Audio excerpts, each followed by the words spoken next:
y volcó las mesas de los cambistas, los asientos de los que vendían las palomas. Repito el texto. Y Jesús entró en el templo y echó a todos los que vendían y compraban en el templo.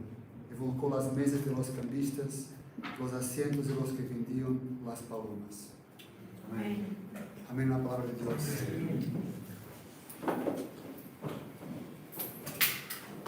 Vamos a seguir en la misma línea de lo que hemos escuchado en el martes pasado. Jesucristo, después de la entrada triunfal en Jerusalén, hace una limpieza en el templo. Esta limpieza no es la misma que encontramos en Juan 2. Jesús, en el inicio de su ministerio, efectúa una limpieza en el templo y vuelve a efectuá-la en el terminar de su ministerio aquí en la tierra. Pero miramos este texto y nos preguntamos, ¿por qué esto ha pasado? ¿Dónde ha venido esto? ¿Y a qué punto llegaron el pueblo judío para que esto pasara? Todo ha tenido un inicio, todo empezó por algo. Se empezaron a desviar un poquito hasta que llegó a este punto. Si pensarmos humanamente hablando, estas personas que estaban ahí comercializando estaban haciendo un favor al pueblo judío, aparentemente. Vamos a entender qué está pasando aquí. Antes de la festividad de la Pascua, esa Pascua que tenía sido instituida mucho tiempo atrás, que encontramos en Éxodo 12.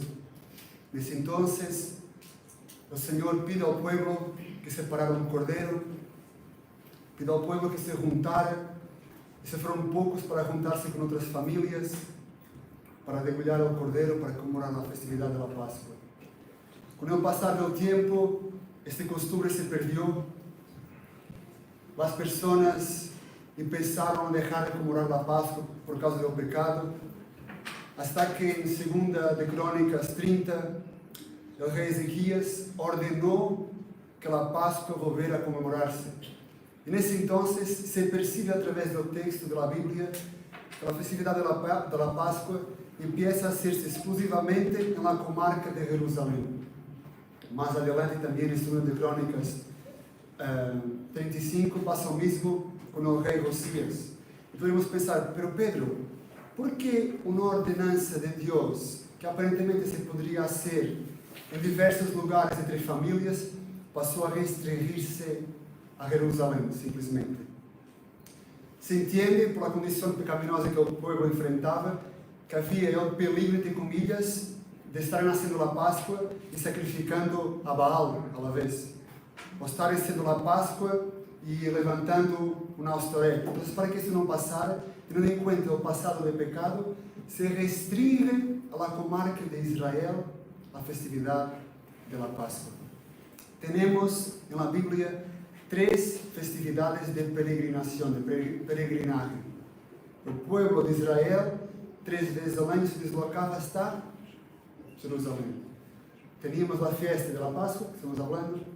Teníamos Pentecostes, teníamos Sukkot. Y durante esas festividades las personas tenían que hacer sacrificios en el templo. Pero imaginamos que ir hasta Jerusalén es como estar ahí en la travesía de Gracia y bajar hasta Roger de Flor. Pero no. Había personas que venían de muy lejos. Por ejemplo, Simón el Cirineo venía de una zona muy lejos de Jerusalén. Esse homem que ayudó a Jesús a cargar la cruz, ¿acordáis? Havia pessoas que vinham do norte de África. A ideia do sacrifício hecho no templo, não era simplesmente um sacerdote colocar a mão sobre um animal, degolhá-lo e o sacrifício ser perdonado. Não. Todo isso tinha uma preparação. Esse animal deveria ser separado a sua nascença. Deveria ser cuidado, deveria ser um animal perfeito para que a pessoa que lo criara, quando for oferecer esse sacrifício, tuviera noção de lo que estava haciendo. Porque nesse entonces os pecados eram perdonados, entre comillas, através do sacrifício que apontavam para Jesucristo. As palomitas que vão ser degolladas teriam o mesmo princípio. Os cereais deveriam ser plantados por essas pessoas para que quando se deslocavam hasta Jerusalém, ter consciência de aquello que estaban haciendo. Pero claro, venían de muy lejos. Otro ejemplo, cuando José y María se iban a su casa, pasados 3 días, se apercibieron que Jesús no estaba con ellos y volvieron a Jerusalén. Tenían que hacer muchas caminadas. Y para que esto no pasara, inventaron estas personas que vendían en el templo. Para las personas tener que ir de lejos, caminando durante días, con el animal, con el trigo, con eso todo, llegaban a Jerusalén y compraban lo que necesitaban para hacer el sacrificio. También había los cambistas, porque era necesario que su moneda fuera válida en Jerusalén. Como por ejemplo, cuando vamos a Estados Unidos, tenemos euros, cuando llegamos ahí tenemos que cambiar para dólares, para que nuestra moneda sea válida en ese país. Y así hacían los cambistas en el templo. Aparentemente, los malos de la película son aquellos que estaban vendiendo en el templo. Pero, si no hubiera personas para comprar, también no había nada para vender. Siempre culpamos a los que venden y a aquellos que van a comprar ahí. Es porque si no hubiera nadie para comprar, nadie estaba vendiendo ahí. Terrible el pecado de Israel, ao punto que han llegado. Terrible que hicieron de la casa de nuestro Señor, del templo, un local de comercio. Si miramos para estes hombres, si miramos para este pecado, le acusamos muy rápido de perdonarme, de levantar en sus faldas, como está escrito en la palabra. Pero analicemos el comercio que nosotros mismos estamos haciendo con la palabra de Dios. ¿Qué estamos comercializando como iglesia? ¿Qué costumbres y tradiciones estamos trayendo para la casa del Señor? ¿Qué festividades paganas comercializamos? ¿Qué enseñamos en los púlpitos? ¿Qué buscamos en la casa del Señor? ¿O qué venimos a hacer aquí? Y la iglesia en general, podemos tirar y acusar muchas cosas. Pero vamos a funilar aún más y traernos a nosotros mismos. Pregunto, antes de venir aquí, ¿qué sacrificios han hecho? ¿Qué cordero han traído hasta aquí? ¿O han venido aquí a comercializar el cordero directamente? ¿Qué preparación han tenido para llegar a la presencia del Señor? ¿Cómo nos deslocamos en ese peregrinaje hasta tener una cita con el Señor el día de hoy? Los otros días también. Nos es muy fácil apuntar el pecado de Israel. ¿Qué estamos haciendo con esta libertad que tenemos? Es que aquí también se comercializa mucho. Hay personas que vienen a comercializar su belleza. Hay otros que vienen a comercializar su intelecto. Hay otros que vienen a buscar un cargo. Hay otros que vienen a encontrar un refugio. Hay otros que vienen por amistad. Hay otros que vienen por afinidad familiar. Hay otros que vienen a buscar una mujer y otros un hombre. También estamos comercializando en la casa del Señor. ¿Qué venimos aquí a hacer? ¿A adorar al Señor? ¿O venimos a querer recibir alguna cosa? Intercambiar.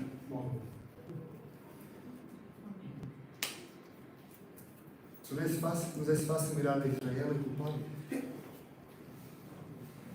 Mesmo que a vosotros no les gustara Pedro Sánchez, estoy seguro, se hoy se anunciara que Pedro Sánchez venía aquí,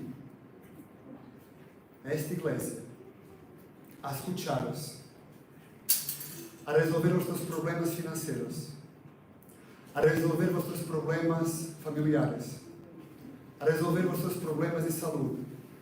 E eu estuviera aqui para escucharos uno por uno, seguramente vos iam preparar de uma forma muito especial. E vou em casa pensar que vou dizer ao Pedro Sánchez, Vuestra forma de vestir ia ser distinta. Não ia haver retrasos, porque pensavam que esse homem podia solucionar os seus problemas. Es que o ponto está aí. Nós, quando vivimos aqui, venimos buscar a solução para um problema muito grande, que é um câncer terminal, que nos afastava eternamente de Deus e nos levava ao inferno. É que esse Pedro Sánchez, outro presidente, poderia resolver problemas temporais. Pero o problema que temos com Deus é eterno. O que estamos comercializando na casa do Senhor? Como nos estamos preparando para estar em sua presença? E claro, se lo restringimos a este local de 100 metros quadrados, lo podemos fazer bem. Dar a minha ofrenda, e do fichar umas 3 vezes a semana, deveria orar um dia, mas seguimos no raciocínio da semana passada. E como templo do Espírito Santo. E como templo da presença de Deus. Como estamos conduzindo as 24 horas ao dia, os 7 dias da semana, os 365 dias ao ano. Quem é esse Rei, Senhor, no nosso coração? Nossas ideias, nossas prioridades, nossos afanes, nossas temporalidades? Ou estamos vendo todo eternamente e tendo consciência de que o Cordeiro de Cordeiros ha tenido que ser emulado para perdonar pecadores asquerosos como nós outros? Para pagar uma deuda que nós outros nunca poderíamos pagar. Se analisamos por esse prisma, somos muito piores que os cambistas que estavam aí no templo. Muito piores. Repito, mesma frase da semana passada. É que hacer sacrifícios momentâneos nos é fácil, mas o Senhor em sua palavra nos pede que seamos sacrifícios vivos e este é nosso culto racional. Pero Pedro, como eu posso ser um sacrifício vivo? Viver como o Senhor anduvo. Como o Senhor anduvo? Sendo em forma de Deus se hizo siervo. O Senhor ha venido para servir, não para ser servido. O Senhor viveu de forma sencilla, orando ao Padre, guardando seus mandamentos e estendendo seu reino. Não podemos resumir em 3 coisas. Como eu posso ser um sacrifício vivo? É sencillo que podes dizer, eu não vivo eu, pero vivo Cristo em mim. E aí é quando tu eres um sacrifício vivo. E aí é quando tu ego, tus pensamentos, tus prioridades deixam de ser o objetivo passa a ser a palavra de Deus. De Gênesis a Apocalipse. Podes dizer, Senhor, já não vivo eu, pero vivo Cristo. Amém. Muitas das vezes miramos nossos sacrifícios, nossas orações, nosso mover em uma igreja local e nos vemos mais grandes do que somos. Temos o exemplo do apóstolo Pablo. O apóstolo Pablo ha dado toda a sua vida desde que foi amado por a glória de Deus. E é muito interessante porque o apóstolo Pablo, depois de passar por muertes, por ser atormentado, por naufrágios, poderia dizer antes de sua morte que era um cordeiro cevado. Mas em 2 Timóteo, quando o Pablo se apresenta a escrever a carta para dizer a Timóteo que vai morrer, diz: me apresento ao Senhor como sacrifício de libação. Um sacrifício que evaporava, um sacrifício líquido. E nós outros, com nossas miseráveis vidas, nós pensamos que somos um cordeiro cevado. Nós vemos muito mais do que aquilo que somos. Lo hablaba com alguns irmãos recentemente. O apóstolo Pablo, na carta a Filemón, no versículo 9, nos deixa um dado geográfico e cronológico muito interessante. Nos diz: Pablo, anciano nas prisões em nome de Jesus Cristo. Nos deixa Pablo escrito nessa carta que Pablo já era anciano e estava preso por causa do nome de Jesus Cristo. Essa ideia de que nossa vida chega a um ponto e para, chega a um ponto e vai estagnar, chega a um ponto e nós vamos jubilar, não é bíblica. Isso é uma ideia do mundo que nos ha traído aqui. Todos os seguidores de Jesus Cristo han vivido como su maestro, sendo fiel hasta la muerte, não muerte de cruz, todos, pero algunos sí. Entonces Pablo se apresenta: yo, Pablo, ya anciano en prisiones por Jesucristo. No nos dicen prisiones por los humanos, no nos dicen prisiones por los judíos, en prisiones por Jesucristo. Y este apóstol Pablo tenía todo el deber, entre comillas, humanamente hablando, para quejarse: Señor, después de 25 años de ministerio, después de sufrir tanto, después de evangelizar, después de andar de ciudad en ciudad, después de pasar hambre, después de pasar frío, me tienes que ir en la cárcel. Y en la cárcel escribe la carta a los filipenses que decir: gozaos. Otra vez digo: gozaos. Por nada estéis angustiados, completar mi gozo. Não há carta mais gozosa e alegre do que a carta aos Filipenses, e Paulo em prisão escrevia isso. E podia quedar-se por aí e dizer: Senhor, que gozo tenho porque me has salvado. Mas esse texto continua, no versículo después del 10 me escribe: recibe o siervo Onésimo que rendré em prisões. Esse é o ponto. Não só gozar ou desfrutar de aquilo que Jesus hizo, pero também darlo a conhecer.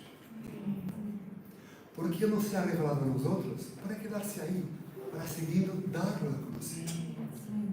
E Paulo tinha essa noção clara, porque tinha a noção de todo o Evangelho de que Jesus Cristo hizo para que ele fora salvo. E Paulo, como cidadão romano, ha tenido uma morte digna, ha podido ser decapitado. Se não fora romano, teria a morte mais indigna de todas, que teria que ser crucificado. Nesse entonces, era terrível alguém se suicidar, pero havia uma morte mais repugnante, que era a cruz. Ele tinha noção que seu Senhor, Rei e Salvador Jesucristo, tinha sido degollado na cruz, tinha sido humilhado, tinha sido afrontado, tinha passado por humilhações que nada havia passado nesta terra.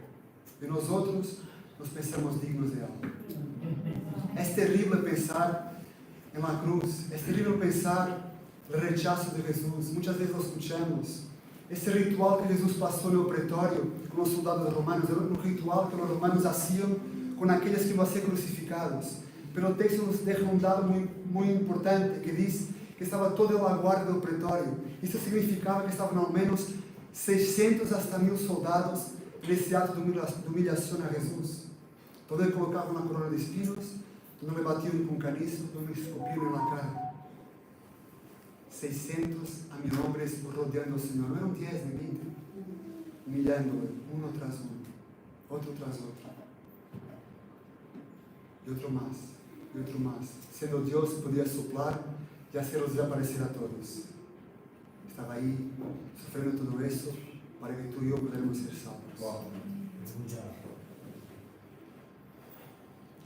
Pero perante tamanha humilhação, perante tamanha grandeza que foi a morte da cruz, hoje quero trazer aqui um dado que necessito que estejais concentrados e pido um pouco de vossa concentração para entender a grandeza do que estamos falando e por tudo aquilo que o Senhor passou para que pudermos ser o templo do Espírito Santo.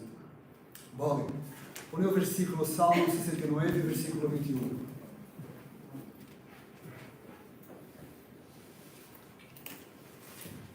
Salmo 69, versículo 21.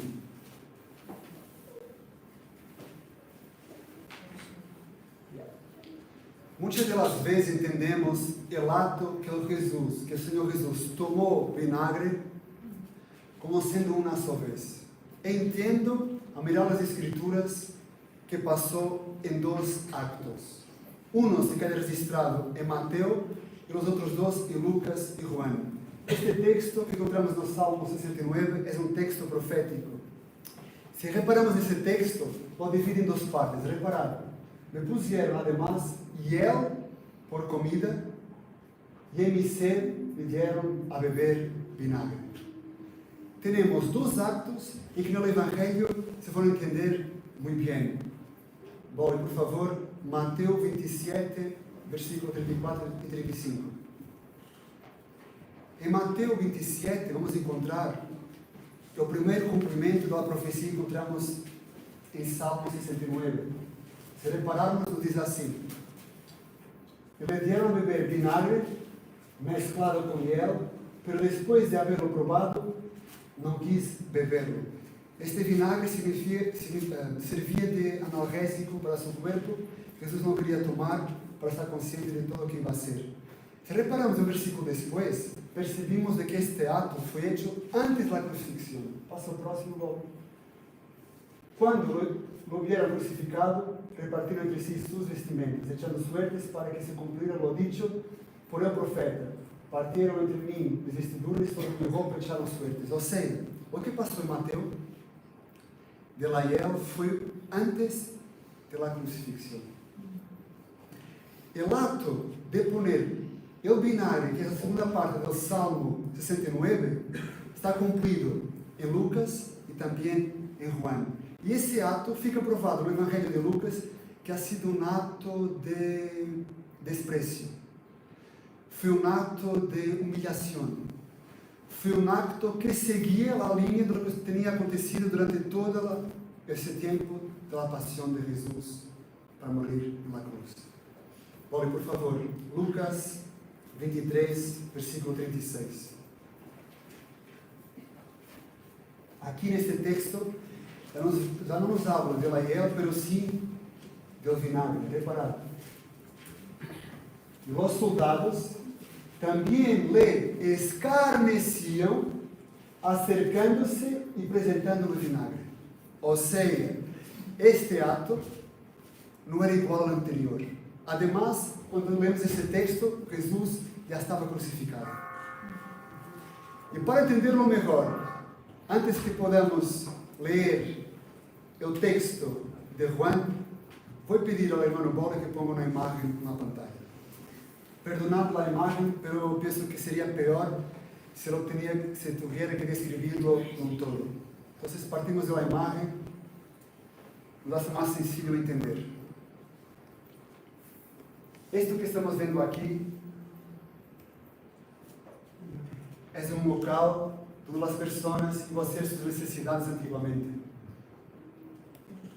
Há vestígios destes locales desde há 3.000 anos atrás. Em los lavabos públicos, onde havia mais dinheiro, pessoas mais ricas afuera se poniam incenso aos clavos constantemente, se tocavam as músicas para não escuchar-se as flatulências, e as pessoas se sentavam aí lado a lado, e lado a lado haciam suas necessidades fisiológicas. Mas se reparais, esse humano põe algo, um palo com a esponja na ponta.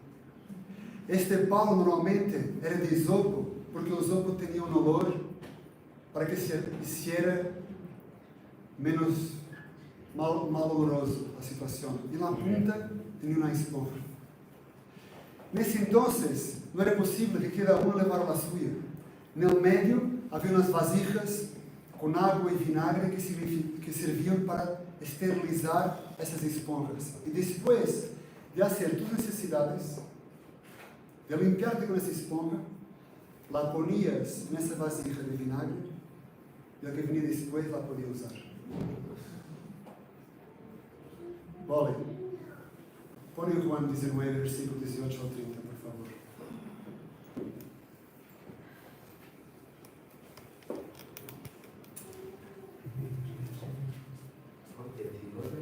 Juan 19, do 28 ao 30.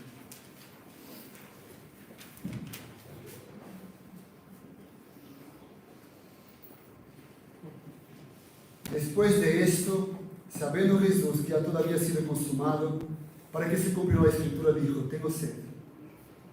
Estaba pues una vasija llena de vinagre. Entonces sujetaron alrededor de un hisopo una esponja empapada de vinagre y se lo acercaron a la boca.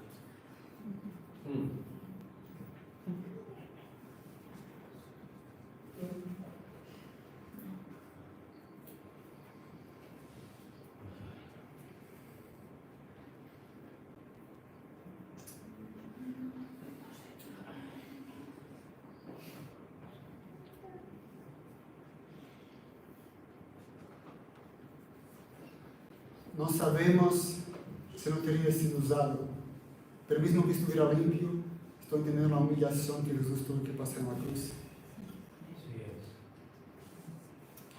O isopo era um símbolo de purificação. Por isso nos habla Salmo 51, limpiam-me com isopo e serei limpio. O isopo foi usado na Páscoa para passar na sangre e passar nos umbrales de las puertas, para que o ángel de la muerte passara e não matara os primogênitos de Israel. Para que nós outros não fôramos mortos, também foi passado o isopo, mas não olía bem. Foi passado nos lábios de Jesus, nos lábios do Cordeiro, para que o verdadeiro estercol que éramos nós outros pudermos ser salvos. Amém. Aleluia. Só esta humilhação era suficiente para cambiar nossa vida e sentirmos dignos de uma salvação tão merecida. Gracias, Señor. Amén. E perante tudo o que estamos falando, volvemos ao texto do início de Lucas 21, versículo 12, de Mateus 21, perdonado, versículo 12, e lemos uma vez mais.